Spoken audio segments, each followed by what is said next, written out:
देखिए, room rent का जो होता है, जैसे भी एडमिट करते हैं तो आपकी पॉलिसी में लिखा होता है, रूम रेंट का लिमिट लिखी होती है, जहाँ पे अगर लिखा है कि नो केपिंग, तो आप चाहे 1000 रुपये के रूम में रहो, चाहे 5000 में रहो या 10,000 के रूम में पर डे के में रहो, कोई इशू नहीं है। अगर ये लिमिट नहीं लगाए तो मैटरनिटी की अगर जैसे डिलीवरी की बात कर रहे हैं आप, अब 50,000 का जैसे कोई लिमिट लगाया, अब ये हो सकता है कि ऐसे हॉस्पिटल में चले जाओ जहाँ डिलीवरी चार्ज 2 लाख रुपये हो, आपको क्या होगा, लोडिंग लग के पॉलिसी दे दी जाएगी, तो अभी 2,000 रुपये एक्स्ट्रा भी देना पड़े, बाद में तो 10 लाख के लिए नुकसान नहीं झुकेगा ना। अदरवाइज उस टाइम पे हॉस्पिटल के टाइम पे आप बिल देने जा रहे हो, फिर पैसे कहाँ इकट्ठा करेंगे।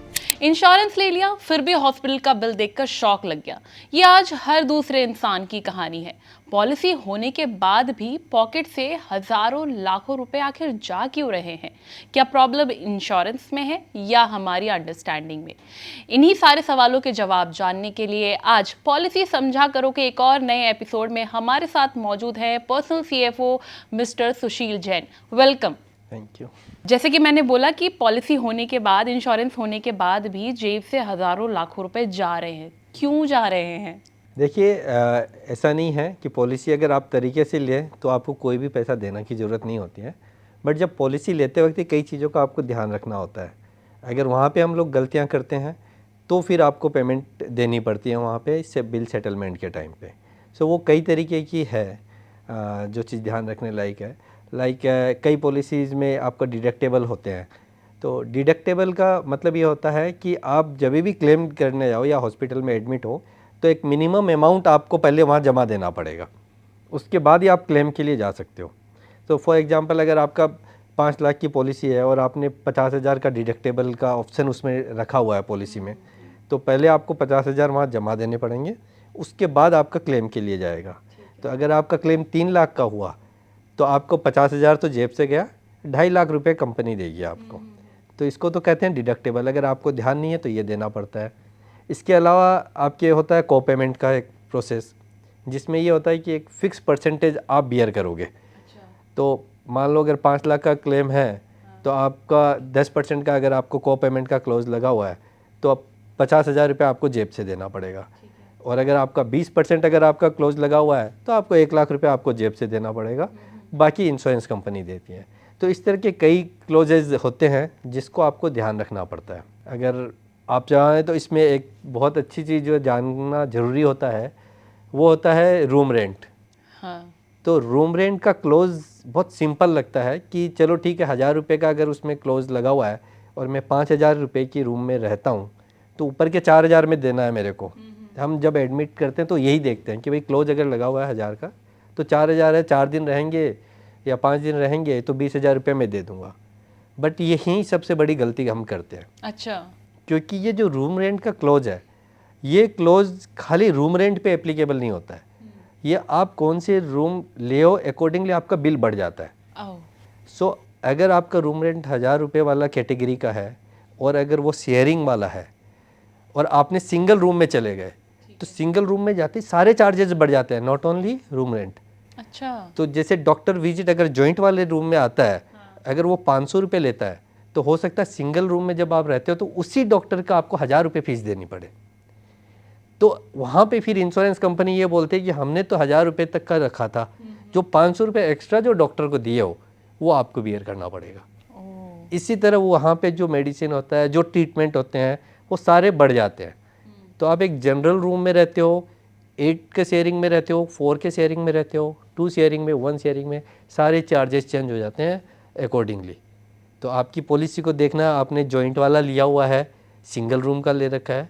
अगर आपने जॉइंट का लिया है, सिंगल में गए तो 50% अगर हाइक होती है कॉस्टिंग तो 50% आपको बियर करनी पड़ेगी, कंपनी नहीं करेगी। अच्छा, तो क्या कुछ ऐसी पॉलिसीज बनाई जाती हैं कि कुछ पेमेंट तो पेशेंट को करनी ही पड़ेंगी?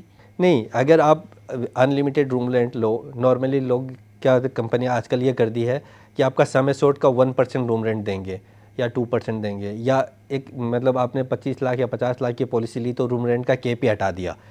तो फिर आपको कुछ नहीं देना है। तो ऐसा कुछ नहीं है, कभी भी पॉलिसी ऐसे डिज़ाइन नहीं की जाती कि आपको कुछ देना ही पड़ेगा। जहाँ पे भी आपको कुछ देना पड़ेगा ना, वहाँ पे आपको प्रीमियम थोड़ा कम लगता है।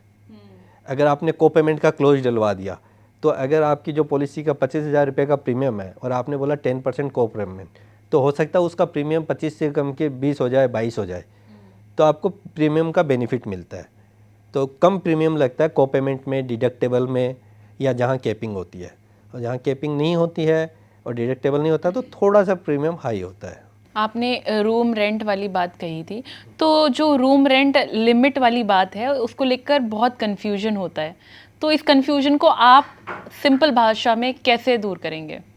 देखिए, रूम रेंट का जो होता है, जैसे भी एडमिट करते हैं तो आपके पॉलिसी में लिखा होता है, रूम रेंट का लिमिट लिखी होती है, जहाँ पे अगर लिखा है कि नो कैपिंग, तो आप चाहे 1000 रुपये के रूम में रहो, चाहे 5000 में रहो, या 10,000 के रूम में पर डे के में रहो, कोई इशू नहीं है। जहाँ कैप दी है कि अप टू 5000, तो अप टू 5000 तक के रूम के जो रेंट है उसी में ही जाओ। अब ये रूम रेंट भी हॉस्पिटल टू हॉस्पिटल वेराई करते हैं। किसी हॉस्पिटल में डबल बेड वाले जो होता है शेयरिंग वाले, उसमें भी 5000 होता है, और किसी में हो सकता है कि सिंगल के ही 5000 हो। तो आपको रूम रेंट की कैपिंग है, उसके हिसाब से ही रूम चूज़ करना है। हॉस्पिटल क्या चार्ज कर रहा है वो आपको चेक करना है, तो भी होगा। ऐसा नहीं कि आप कोई बड़े हॉस्पिटल में जा रहे हो, प्राइवेट में, कोई बड़े में, तो वहाँ हो सकता है एक शेयरिंग में बहुत महंगा हो, 10,000 का हो शेयरिंग का, तो आपको फिर वो सिंगल रूम में ही जाना पड़ेगा 5000 तक में। तो ये चीज़ बहुत ज़रूरी है ध्यान देना। तो अगर 5,000 की हमारी लिमिट है और हम 10,000 रुपये वाला रूम ले लेते हैं, तो हमारे बिल पर क्या इम्पैक्ट पड़ेगा उसका? देखिए, बिल पे रूम का तो इमीडिएट इम्पैक्ट आ गया, 5000 रुपये जितने दिन रहोगे एक्स्ट्रा आपको बेयर करना पड़ेगा।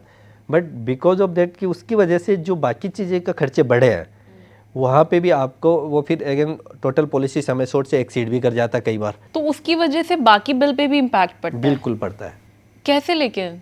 मतलब इन अदर वे, अगर आप ये देखो कि भाई जो कम पे कर सकता है तभी तो वो शेयरिंग में जाएगा, तो उसकी फ़ीस भी कम ली जा रही है। जो ज़्यादा पे कर सकता है तो उनसे फिर ज़्यादा ली जाती है, तो एवरेज आउट हो जाता है हॉस्पिटल के लिए भी। और अदरवाइज़ भी ये वैसे देखा जाए तो अच्छी बात है कि जो पे नहीं कर पा रहा है, सेम डॉक्टर की फैसिलिटी कम रेट में ले रहा है वो, लेकिन जो पे कर पा रहा है वो एक्स्ट्रा पे करता है। डिलीवरी सर्जरी पर जो लिमिट्स लगती हैं, ये हेल्प के लिए हैं या फिर पेमेंट कम करने के लिए? नहीं, देखिए, लिमिट ऐसा होता है कि अगर ये लिमिट नहीं लगाएं तो मैटरनिटी की, अगर जैसे डिलीवरी की बात कर रहे हैं आप, तो उसमें क्या है, अब 50,000 का जैसे कोई लिमिट लगाया, अब ये हो सकता है कि ऐसे हॉस्पिटल में चले जाओ जहाँ डिलीवरी चार्ज 2 लाख रुपए हो, तो कहीं तो लिमिट लगानी पड़ेगी ना, वरना इंश्योरेंस कंपनी देखो एट द एंड आपको इंश्योरेंस के लिए आपको जो लॉस होता है उसको कवर करने के लिए इंश्योरेंस होती है। आप इंश्योरेंस से प्रॉफिट नहीं ले सकते, तो पता लगा अननेसेसरी आप खर्चे कई बार करा लेते हो, तो इसीलिए वो लिमिट लगाना ज़रूरी होता है। आज के खर्चों के हिसाब से ये लिमिट्स कुछ आउटडेटेड नहीं हो गई हैं? नहीं, देखिए, अगर आप नॉर्मल सिजेरियन कराते हो तो 50,000 में बहुत अच्छे से हो जाती है एक अच्छे हॉस्पिटल में, तो ये बहुत वैसा नहीं है।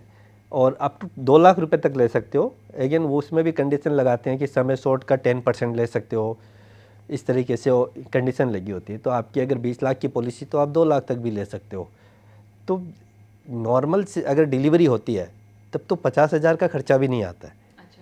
मुश्किल से 20-25 हज़ार में आपकी डिलीवरी हो के आप घर आ सकते हो, और सिजेरियन करो तो 50,000। अब आप बोलो कि मेरे को एक्सक्लूसिव रूम चाहिए, एक्सक्लूसिव चीज़ें चाहिए, तो बिल तो बढ़ते जाएंगे। तो पॉलिसीज़ बनाई गई है इसलिए कि एक मिनिमम आपका जितना खर्चा होता है एक स्टैंडर्ड लेवल पे, उतना खर्चा बियर कर लेगी कंपनी, उतना लोड ना पड़े। उसके बाद तो आजकल हॉस्पिटल्स में भी छुट्टियां मनाने चले जाते हैं लोग, तो उसका तो नहीं कुछ हो सकता। को पेमेंट के बारे में मैं जानना चाहूँगी, आखिर को पेमेंट होता क्या है और ये लागू कब होता है? देखिए, को पेमेंट लागू कंपल्सरी नहीं होता है, ज़्यादातर टाइम में चॉइस होती है आपकी। ये जैसे कि आपने 5 लाख की पॉलिसी ली, तो आप ये कहते हो कि अगर आप सोचते हो कि मेरे को तो ज़्यादा ऐसा ज़रूरत पड़ती नहीं है, और आप बोलते हो कि 10 एक्चुअली को पेमेंट का मेन कारण ये होता है कि छोटे मोटे क्लेम आप करने ना पहुँचो, कि छोटे छोटे चीज़ क्लेम में भी जाओ और फिर वहाँ पे खुद को भी कुछ देना पड़े। और को पेमेंट में क्या होता है कि कुछ आप बियर कर रहे हो तो आपके केस जो आएंगे वो जेन्युइन केस आएंगे, कि भाई आपके जेब से भी पैसा जा रहा है, तो वो जेन्युइन केस होते हैं। तो प्रीमियम भी थोड़ा कम हो जाता है, क्योंकि आप भी एक इंश्योरर बन गए अपने लिए, तो सेल्फ इंश्योरेंस हो गई वो।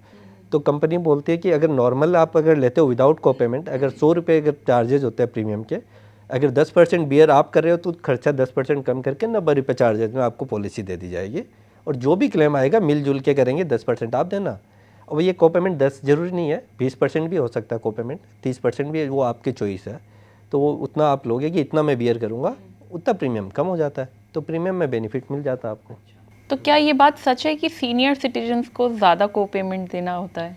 नहीं, देखिए सीनियर सिटीजन में कई बार क्या होता है, अब जैसे जैसे डिडक्टेबल का मैंने बोला कि कुछ कंपनियां क्लोज लगा देती है क्योंकि वहाँ पे फ्रीक्वेंसी ज़्यादा होती है क्लेम की, और क्योंकि एज रिलेटेड इश्यूज आने लगते हैं सीनियर सिटीजन को, तो फ्रीक्वेंसी ज़्यादा होती है, तो वो थोड़ा सा को पेमेंट इसमें डाल देते हैं ताकि जेन्युइनली ज़रूरत हो तो ही हॉस्पिटलाइज हो, अदरवाइज तो क्या छोटी छोटी बातों में फिर हो जाते हैं।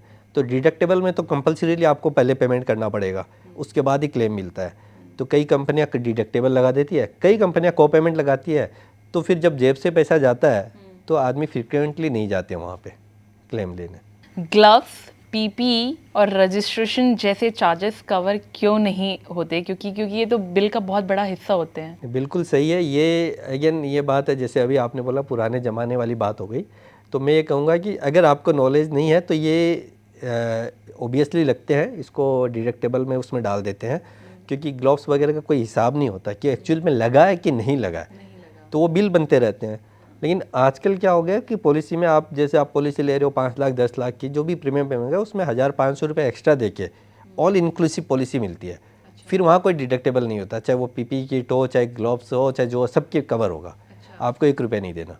लेकिन वो 1000 रुपये आपको एक्स्ट्रा देना पड़ता है इंश्योरेंस लेते वक्त। जो प्रीमियम है वो 1000 रुपये उसमें, क्योंकि ये क्लोज होता है, तो वो क्लोज अगर आप एड ऑन कराते हो तो ओबियसली प्रीमियम थोड़ा बढ़ता है। बट लोग ये उस टाइम पे वो 1500 रुपये बचाने के लिए वो क्लोज को बेनिफिट लेते नहीं है, और बाद में 50,000 रुपये का डिडक्टेबल ले लेते हैं वहाँ पे। तो बेहतर है कि आप 1000 रुपये दो और ऑल इंक्लूसिव पॉलिसी लो। क्लेम अप्रूव होने के बाद भी अमाउंट कम क्यों मिलता है? कहीं इसका डिडक्शन होता है क्या? नहीं, अगेन वो को पेमेंट अगर होगा, मतलब क्लेम आपका अप्रूवल हो गया, अगर आपको वहाँ डिडक्टेबल है या को पेमेंट वाले इशूज़ हैं, तो वो आपको अगर पॉलिसी 1 लाख रुपए की है, 1 लाख रुपए का वो आपका अप्रूवल आया, तो 10,000 आप पहले ही एग्री कर चुके हो ना पॉलिसी लेते वक्त, तो ही आपको देना पड़ता, अदरवाइज तो नहीं देना पड़ता। अप्रूवल आने के बाद पूरे पैसे आपको मिलते हैं, आपको कुछ भी नहीं देना होता। बिलिंग के टाइम पे एक बड़ा कॉमन सा झगड़ा चल रहा होता है हॉस्पिटल और हेल्थ इंश्योरेंस कंपनी के बीच में, तो पेशेंट किस पे बिलीव करे? नहीं, देखिए पेशेंट को कुछ भी नहीं करना है, वो आराम से बैठ के व्यू देखे, जो करना है टीपीए करता है, आपने अपनी पॉलिसी दी, अगर आपके डॉक्यूमेंटेशन पूरे हैं और सारी चीज़ें आपने दे रखी है, और आजकल क्या बाद में तो कोई झगड़ा होता ही नहीं है, पहले प्री अप्रूव आता है, आप अपने टीपीए को देते हो, प्री अप्रूव आ गया आपका, 4 लाख का प्री अप्रूव आ गया, 4 लाख तक का क्लेम में कोई कुछ नहीं करना है। इंश्योरेंस कंपनी भी झगड़ा नहीं करेगी, हॉस्पिटल भी नहीं करेगा, वो टीपीए ने फाइनल करके दे दिया तो हो गया अप्रूवल, तब नहीं होता है। अगर वो अप्रूवल नहीं आता है और इन द मीन टाइम आपने ट्रीटमेंट शुरू करवा लिया, तो आपको पेमेंट करनी पड़ती है, जब तक पेमेंट नहीं आता है और जब अप्रूवल नहीं आता, और एक बार अप्रूवल आ गया तो फिर कोई दिक्कत ही नहीं है। लेकिन अप्रूवल आने में कई बार टाइम लग जाते हैं, गवर्नमेंट काफ़ी इस पर स्ट्रिक्ट हो रही है कि इसको जल्द से जल्द कराए, 1 घंटे के अंदर ही अप्रूवल आ जाए। पहले तो टाइम होता था 2-2 दिन लग जाते थे, 24 घंटे लगने लग गए थे बाद में, अब तो 2-3 घंटों में अप्रूवल आ जाता है। अगर कोई इमरजेंसी केस है कि आप 2 घंटे भी वेट नहीं कर सकते हो, तो हॉस्पिटल वाले बोलते हैं कि आपका जब तक अप्रूवल आए तब तक आप हमारे को कुछ पैसे जमा करवा दो, और अप्रूवल आ जाएगा तो आपके पैसे हम वापस कर देंगे। तो इन केस अगर अप्रूवल नहीं आया तो हॉस्पिटल उससे एडजस्ट कर ले। मान लीजिए अगर क्लेम नहीं लिया है तो उस पर कोई बोनस मिलता है? ओबियसली देखिए, अगर आप क्लेम नहीं लेते हो तो एक नो क्लेम बोनस मिलता है आपको, तो वो हर साल डिपेंड करता है कंपनी टू कंपनी। कई कंपनी 50% से आपको बेनिफिट देती है, कई कंपनी सम एश्योर्ड बढ़ा देती है, कई कंपनी प्रीमियम कम कर देती है। लेकिन आजकल प्रीमियम कम करना तो नहीं, लेकिन सम एश्योर्ड बढ़ा देती है कि आपका 10 लाख का था, अगले साल अगर आपने क्लेम नहीं लिया तो आपको 15 लाख रुपए तक का कवर, आपको नो क्लेम 5 लाख का एडिशनल मिलेगा। तो बेस प्लान 10 लाख का हुआ, नो क्लेम बोनस 5 लाख का हुआ, 15 लाख तक का आप नेक्स्ट ईयर क्लेम ले सकते हो। अच्छा। उसके बाद आप अगर अगले साल कराते हो तो फिर और 5 लाख का मिला। तो ये नॉर्मली ये अप टू 100% तक बढ़ाते हैं, मतलब 10 लाख का 20 लाख तक का आप ले सकते हो क्लेम बाद में, अगर आपने कोई क्लेम नहीं लिया है।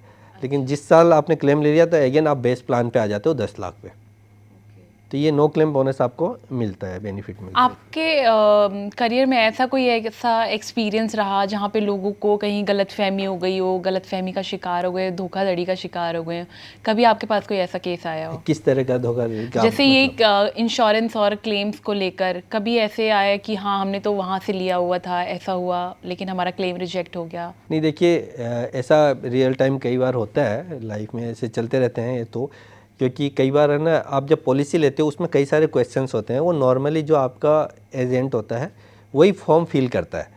आप, क्योंकि क्लाइंट नॉर्मली देखते नहीं है, वो तो बस चेक काट के Sign देते कर हैं और देते हैं, वो जो 4 बातें पूछता हुआ रहता है। तो वहाँ पे ना कई क्लोज होते हैं कि आपको कौन सी डिजीज़ है, नहीं है, कब से है, कितने साल से है, ये सब लिखना होता है। तो अब कई बार एजेंट पूछता भी नहीं है और वो अपने से ही कुछ फिल कर देता है। तो जब क्लेम में जाता है तो वो चीज़ पता चल जाती है वहाँ पे कि आपको ये डिजीज़ कितनी पुरानी थी। मान लो आप फॉर एग्जांपल आप डायबिटिक हो और वहाँ पे आप 5 साल से मेडिसिन भी खा रहे हो, ठीक है, और वहाँ आपने लिख दिया कि नहीं मैं डायबिटिक नहीं हूँ, नो कर दिया टिक। तो जब आप हॉस्पिटल में जाते हो और फिर वहाँ पे पता लगता है कि ये डायबिटिक तो आप 5 साल से मेडिसिन खा रहे हो, तो आपने गलत इन्फॉर्मेशन दी, तो वो फिर रिजेक्ट हो जाता है वहाँ पे क्लेम। तो कोई भी इन्फॉर्मेशन, मान लो कुछ चीज़ें जो छुपाई नहीं जा सकती, जैसे आपकी कोई सर्जरी हुई है, अब आपके अपेंडिक्स की सर्जरी हुई या हार्ट की कोई डिजीज़ पहले हुई और आपने मेंशन नहीं किया, और उसके बाद जब आप क्लेम लेने गए तो हार्ट से रिलेटेड कोई इशू बना या हार्ट की वजह से कोई बीमारी होगी, तो वो क्लेम आपका फिर वहाँ रिजेक्ट होगा, क्योंकि लेते वक्त आपने बताया नहीं। तो मतलब बेसिकली जब आप फॉर्म फिल कर रहे हैं तो कोई भी कैसी भी डिजीज़ हो आपको मेंशन करनी पड़ेगी। बिल्कुल 100%, 1% भी चीज़ मत छुपाओ। आपको क्या होगा, लोडिंग लग के पॉलिसी दे दी जाएगी, तो अभी 2,000 रुपये एक्स्ट्रा भी देना पड़े, बाद में तो 10 लाख के रुपये नुकसान नहीं झुकेगा ना। अदरवाइज उस टाइम पे हॉस्पिटल के टाइम पे आप बिल देने जा रहे हो, फिर पैसे कहाँ इकट्ठा करेंगे, आप तो एडमिट हो जाओगे, फैमिली भागती रहेगी पैसे इकट्ठा करने के लिए। तो छोटी सी गलती 1,000-2,000 रुपये बचाने के लिए पूरी फैमिली को भी परेशान किए, फाइनेंशियली भी लॉस करोगे। तो हम तो एडवाइज ये करते हैं सारी चीज़ डिस्क्लोज की रहो, पॉलिसी मिले या ना मिले, धोखे में तो नहीं रहोगे। तो जाने से पहले मैं चाहूँगी कि जो कॉमन पीपल हैं उनके लिए आप एक टिप बता दीजिए जो ज़्यादा खर्चे से खुद को बचा सकें। नहीं देखिए, जब भी पॉलिसी लो, जब लो तो प्रॉपर तरीके से पॉलिसी लो। आपको ऑल इंक्लूसिव पॉलिसी होना चाहिए। कोशिश कीजिए कि सम एश्योर्ड भी अनलिमिटेड तक जाए या मैक्सिमम लीजिए, क्योंकि जितना बड़ा आप सम एश्योर्ड लोगे, प्रीमियम में इतना ज़्यादा इम्पैक्ट नहीं आता आगे जाके, कि 30-40 लाख रुपए 50 लाख का सम एश्योर्ड लोगे और 1 करोड़ का लोगे तो उसमें प्रीमियम में बहुत फ़र्क नहीं है। ऑल इंक्लूसिव पॉलिसी होनी चाहिए, कंप्लीट डिस्क्लोजर रहना चाहिए, सब कुछ आप मेंशन करो, कोई भी आपको प्रॉब्लम नहीं आएगी। मेडिक्लेम का क्लेम करने में दिक्कत बिल्कुल नहीं आती है, प्रोवाइडेड आप अपनी डॉक्यूमेंटेशन, आपकी इन्फॉर्मेशन प्रॉपर रखो। सो मैं ये कहूँगा सारी चीज़ आप इन्फॉर्म प्रॉपर करो और टेंशन फ्री रहो। Thank you so much mister Jain. तो बात साफ है, इंश्योरेंस लेना ही काफ़ी नहीं है, उसे समझना भी ज़रूरी है। तो आपको कैसा लगा पॉलिसी समझा करो का ये वाला एपिसोड, कमेंट करके ज़रूर बताएं। और हेल्थ इंश्योरेंस से जुड़ी इस तरह की और भी वीडियोज़ के लिए बने रहिए thehealthsite.com के साथ। Thank you mister Jain.